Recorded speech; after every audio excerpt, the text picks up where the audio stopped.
আগামী 26শে ভোটের আগে 21-এর শহীদ মঞ্চ থেকে অভিষেক ব্যানার্জি বিজেপিকে কি বার্তা দিলেন? নমস্কার, আপনারা বসুন, শান্ত হন। এখনো লড়াই অনেক বাকি আছে, উৎসাহ উদ্দীপনা ধরে রাখতে হবে।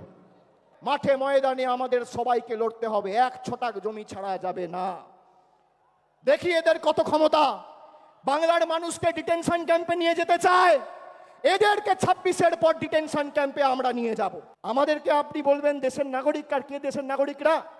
70টা বিধানসভায় জিতে আর 12টা লোকসভায় জিতে ভারতবর্ষের বিভিন্ন জায়গায়, দিল্লিতে, জয় হিন্দ কলোনিতে বাঙালিদের উপর অত্যাচার, আক্রমণ, বিদ্যুৎ কানেকশন, জলের কানেকশন কেটে দেওয়া হচ্ছে।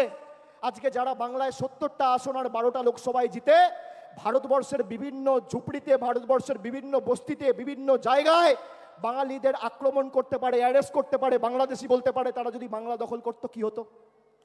আচ্ছা বলুন তো, আমরা কোনোদিন প্রতিহিংসার রাজনীতি করেছি? বিজেপি তো 77টা আসনে জিতেছিল, এখন তো 65-র নিচে। যত দিন যাবে তত মায়ের ভোগে যাবে, যত দিন যাবে তত মায়ের ভোগে যাবে। তো 77টা আসন জিতেছিল।